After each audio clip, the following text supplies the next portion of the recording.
Olá, bem-vindos a mais uma videoaula de HGP. Hoje na nossa videoaula vamos falar sobre a herança muçulmana na Península Ibérica. Ora, como falámos na nossa última videoaula da invasão muçulmana da Península Ibérica, vemos que havia períodos de guerra, havia períodos de tréguas, de paz, e nesses períodos de paz eles muitas vezes trocavam conhecimentos. Ora, os muçulmanos eram um povo que gostava de aprender, gostava muito de aprender com os outros, mas também gostava de transmitir aos outros os seus conhecimentos. E é isso que nós hoje aqui vamos falar, o que é que eles nos deixaram, não é? Da herança, neste caso, a herança há uma coisa que alguém deixa a outra pessoa, que não quer dizer que seja só bens materiais, pode também ser conhecimentos, a forma como fazer as coisas, e é isso que nós vamos ver. Ora, os muçulmanos também, como os romanos, lembram-se das construções romanas, também eram hábeis construtores, também tinham palácios protegidos, construíam palácios protegidos por muralhas, como fala inclusivamente aí no vosso manual.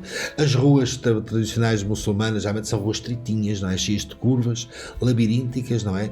Ligavam os diferentes espaços da cidade, o mercado, os bens públicos também, que eles também tinham, as mesquitas, não é? Que eram as suas igrejas. E digamos que este prestígio das riquezas das cidades muçulmanas também atraía os sábios, os cientistas, os poetas aos palácios dos governadores, como fala no vosso manual, onde eles divulgavam os seus trabalhos. Neste sentido, digamos que os muçulmanos tinham bastantes conhecimentos, vejam bem, bastantes conhecimentos em várias áreas da ciência. E não só, vejam, olha, a astronomia, que aliás confere no vosso manual, a astronomia, o estudo dos astros, das estrelas, a forma muitas vezes também de se orientar, iremos falar de alguns instrumentos que eles também tinham de orientação até em alto mar pelas estrelas, também a questão da matemática, também muita matemática, e aqui falamos de uma coisa engraçada, lembram-se que a esta altura os povos da Península Ibérica usavam a numeração romana, eles vão trazer os seus algarismos, não é? A numeração árabe, não é? Que é usada e que ainda hoje é que nós usamos, não é? E a romana ficou só para algumas situações, como também já falámos anteriormente.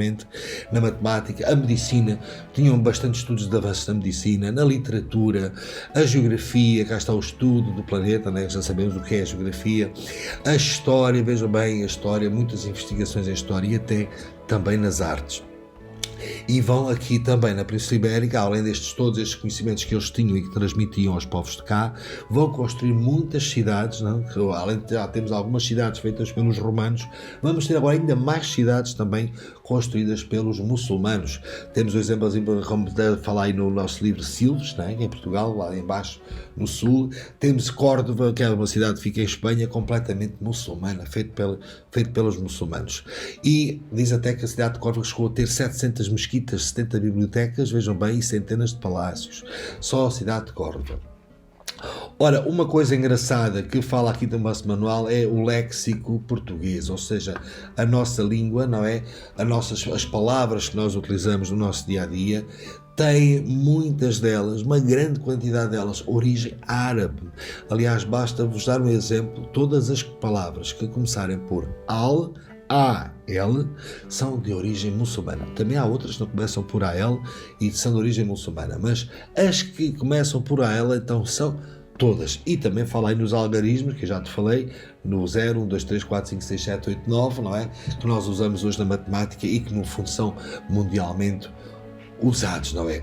Também aonde é que nós conseguimos encontrar vários vestígios da presença dos muçulmanos? Em muitos sítios. Aliás, para vermos melhor, vemos aqui este mapa que está aí na página lá do vosso manual, que nos mostra em toda essa parte verde dominada pelos muçulmanos, onde nós conseguimos encontrar cidades muçulmanas. Olha, só em Espanha, reparem, onde hoje é em Espanha, vocês encontram várias, além de em Portugal. Palácios muçulmanos temos N palácios, alcáçovas ou castelos, não é? Que era quase a mesma coisa, uma alcáçova era o centro onde morava a pessoa mais importante daquela localidade, não é? As noras, as mesquitas, as cisternas. Atenção, as mesquitas sabemos que são as igrejas muçulmanas, a nora e a cisterna são dois sistemas que metem água no bom sentido, e já vos vou explicar a seguir o quê. E temos aí, não queria deixar de falar só nisto, por isso que eu deixei a cisterna e a nora para a frente. Temos uma fotografia de uma cidade, então a cidade de Silves, em Portugal, que é uma cidade originalmente feita pelos muçulmanos.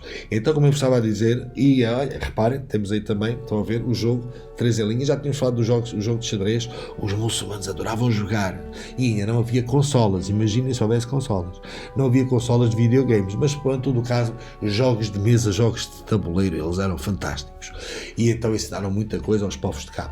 Passando a página, temos aqui então a questão que eu vos estava a falar, já vamos aqui ver estas casinhas lindas, estamos aqui a ver uma nora e aqui uma levada.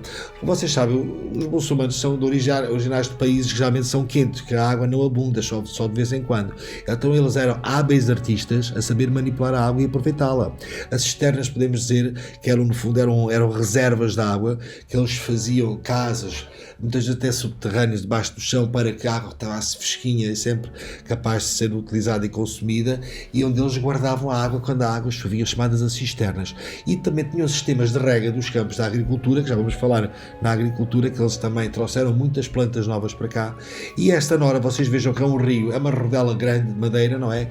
E como está, quase metade dela está dentro do rio, a própria corrente faz rodar, e quando roda aqui à volta há uns copinhos que enchem e que depois, quando dão a volta do outro lado, despejam para estas levadas que vocês veem aqui em baixo, e que a água vai por aqui.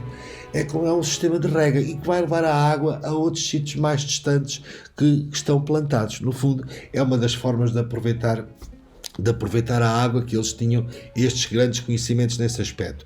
Como vos falei aqui, as plantas, eles trouxeram muitas plantas para cá, que hoje nós usamos no nosso dia-a-dia, mas que não existiam cá, são de origem muçulmana.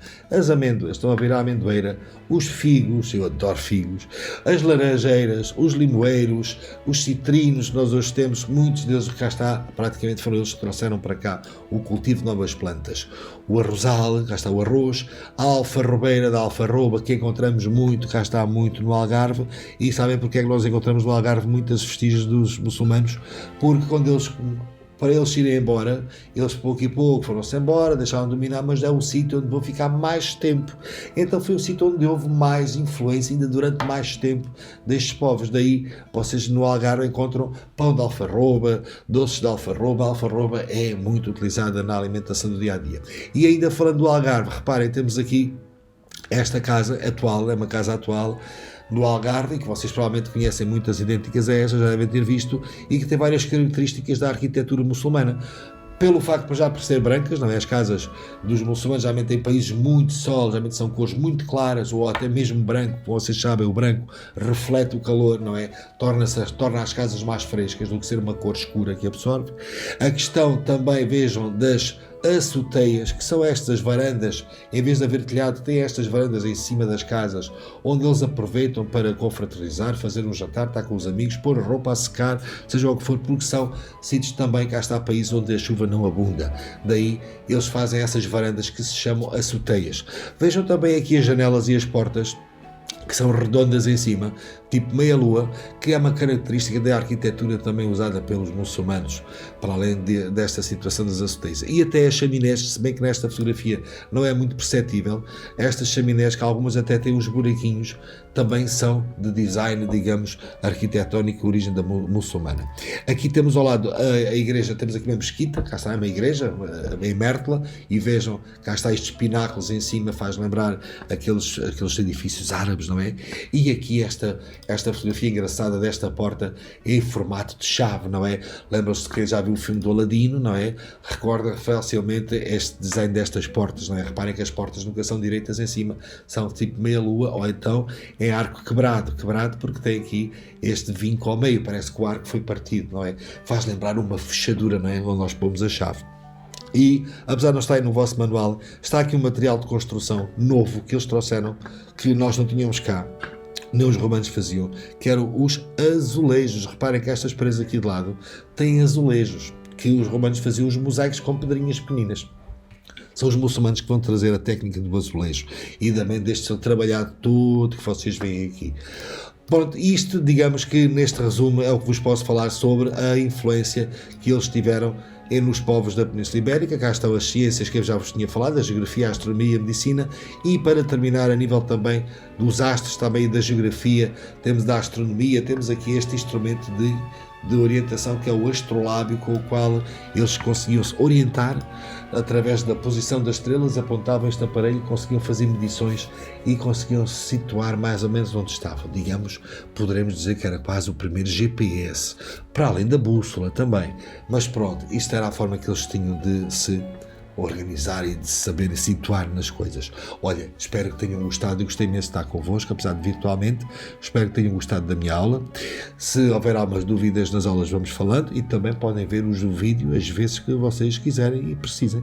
Então, até à próxima.